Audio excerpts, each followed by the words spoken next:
Hey guys, Craig with Wildland Outdoors here. With the second part in our series on fire, we're going to go ahead and go over man-made tinders.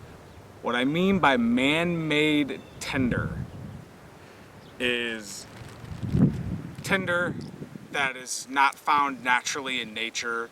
It's anything that's made by man. Now, tinder in itself is what you use to start a fire. You know, most people are used to going out and starting a fire, you know, sticking some newspaper or something under some small twigs and, you know, your TP fire and getting it built up. In that case, the newspaper would be considered tinder. So I have about 6 different examples laid out here on this table. Give me 1 second, we'll get down on the tabletop and we'll go over the types of tinders and the types of ignition sources that can be used with each one. Alright guys, what we have here is 6 different types of man-made tinder. We have a baggie of dryer lint. We have some wet fire tinder, some jute twine, 4/0 steel wool. We have some char cloth, and we have a cotton facial pad. Let's go ahead and start with the dryer lint. Dryer lint is a very good tinder. It burns very hot, but it doesn't last long when you light it. The benefits of the dryer lint is, one, everybody's got dryer lint. If you're doing laundry, you got a lot of dryer lint. And the key and what makes dryer lint so good is dryer lint is a mixture of cottons, polys, silks, your various fibers that are in your clothes all blend together in dryer lint. So it will burn and give you a good solid flame, but like I said, it doesn't burn long. Now, dryer lint can be started with your matches. It can be started with a lighter. It can be started with your fire steel. All 3 of those methods of ignition will start dryer lint. The next one we have is wet fire. And what wet fire is it's this little brick. And to be honest, it feels almost like styrofoam. And this is a really cool tinder that when we get into lighting the tinders, I can't wait to show you. This stuff will burn floating on water. But this is a man-made, it's a chemical composite that's put together into little bricks and then packaged. This is able to be started with your matches, your lighter, your fire steel again, and it burns very well, and this in itself can be placed in your fire and you can put some small sticks and stuff on top of it and it will catch the smaller sticks and be able to start your fire. Now, the other thing with this is it's capable of being broken up. So if it's wet and you need to get a fire going, but you don't want to waste the whole block because maybe it's an emergency situation, you may need to start a fire later, you can go ahead and snap yourself off a section of it, put part of it aside, use part of it to start your fire. This is a very good method. I've played with it before. I've used it to start campfires before just to make sure how it works and how it functions, and it works surprisingly well. Now, the next method we have twine, jute twine. With jute twine, it's a large number of very small fibers twisted together to make up your twine. To use this as tinder, you can do it multiple ways. With it the way it is now, you could light it with a match, you could light it with a lighter and let it burn and control the angle and get it into your fire. Preferred method would be to strip it down And then once you get down into the individual strands, you can pull it apart.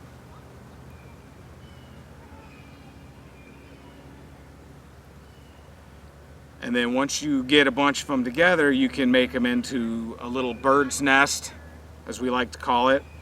And when it's broken down into these small individual fibers, even your fire steel will get this going. Another thing about twine is a material that is able to be made into char. Char is basically a material that has exceeded its ignition point, but has not necessarily burned on fire. So what happens is it's essentially in this case it would be a fibrous charcoal, if you will. And it takes a spark very, very easily. So if you had your jute twine that you charred, it would start off of that flint and steel fire with no problem if you got a spark onto it. The other bonus of jute twine is, depending on the diameter and the size, is you can use it to make, like you saw in the igniter video, you can use it as a lanyard so that you have it tied to, in my case, I have it as a lanyard on my fire steel, so I can strip it down, make a bird's nest if I need to, and I always have that dry tinder with me. Another good, solid, man-made tinder is, believe it or not, 4/0 steel wool. The super fine steel wool. This steel wool will take a spark from anything. You can light it with a lighter, and it burns very, very hot. So if you've got a bird's nest of materials, you know, your jute twine, but you don't really have anything that can get in there to get the fire started, you've tried your fire steel, it just won't ignite, this is guaranteed to ignite. And like I said, this burns hot enough that even if you have wet jute twine, with the fire steel burning, it'll dry out the jute twine and it'll get it going. Now, another thing about steel wool, this is a very good emergency fire starter. Like I said before, it'll take sparks. If you happen to carry a lighter that's piezo ignited, so it's spark ignited, or it uses the electric arc to ignite it, that's enough to light this, just the arc itself.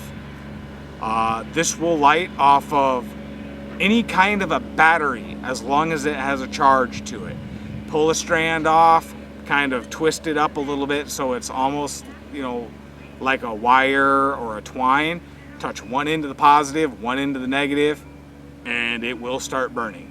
The current will create it start burning.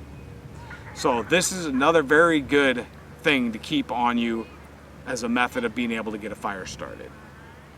The next one I have here is char cloth. This particular char cloth is denim. And I will be doing a video later on in the series that will be specifically over how to make char cloth. I think being able to make char cloth and having the ability to make char cloth and the knowledge is very important because, again, it's a fabulous piece of tinder. You get some jute twine and a piece of char cloth, make up a little bird's nest. You can use your char cloth with your flint and steel. Once you get it going, it's super easy to blow into, flames and to get your fire started. Char cloth can be made out of anything that is 100% cotton.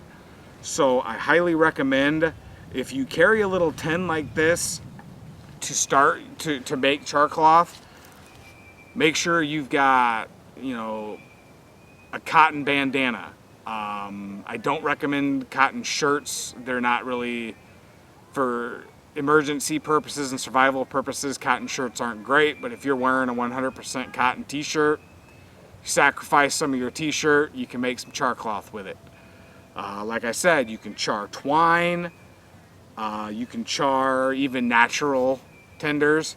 You can char just about any natural fiber-based tinder or material, excuse me.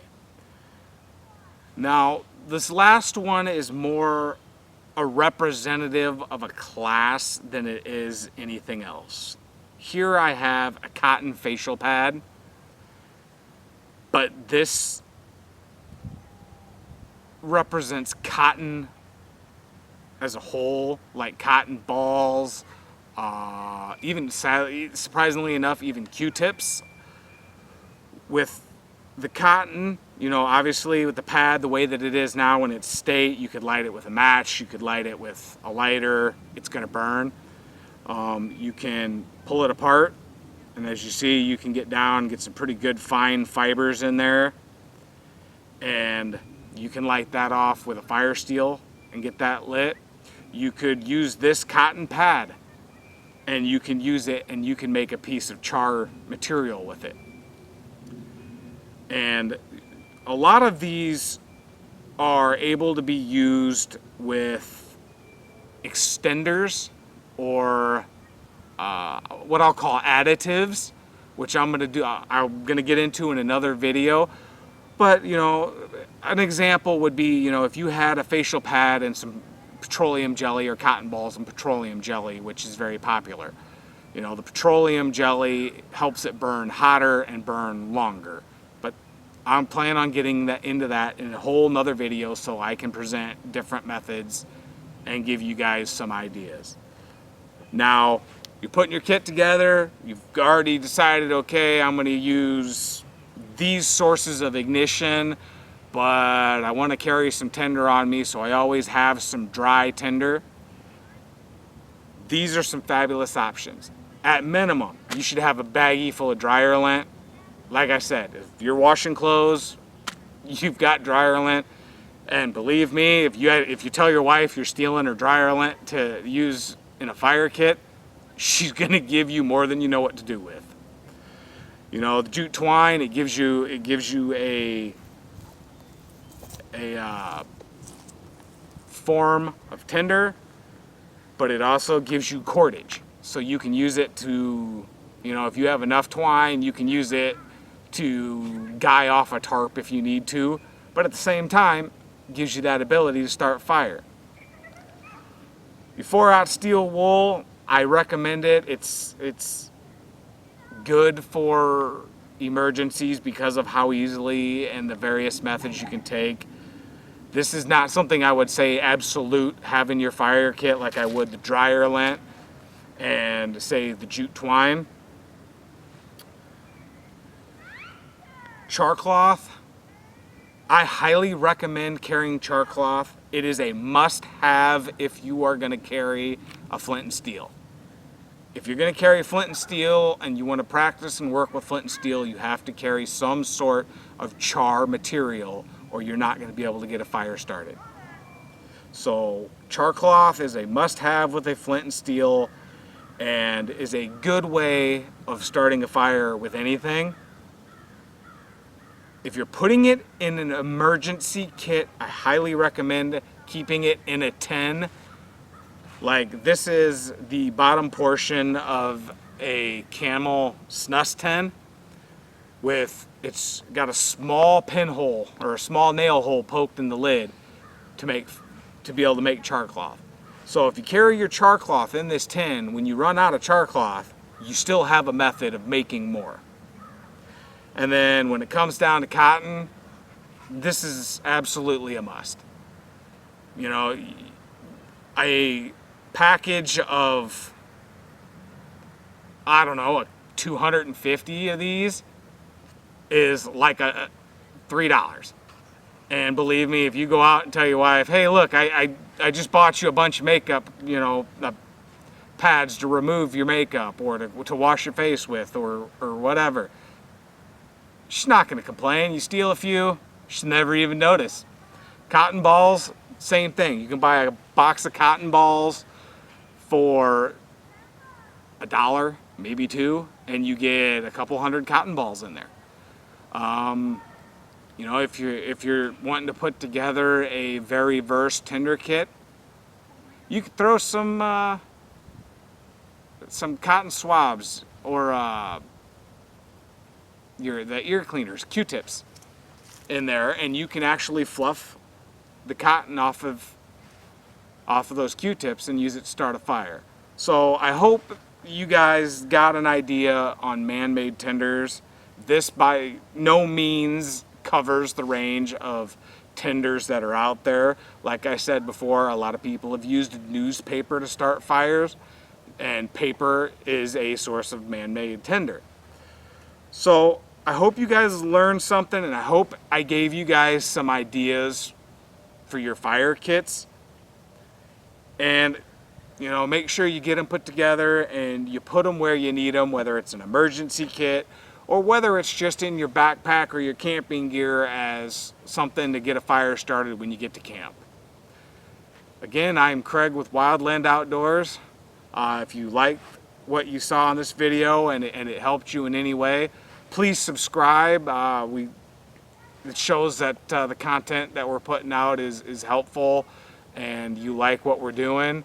You can also like and follow us on Facebook, Twitter, and Instagram. And guys, please take some time out of your week and get back out in the wild.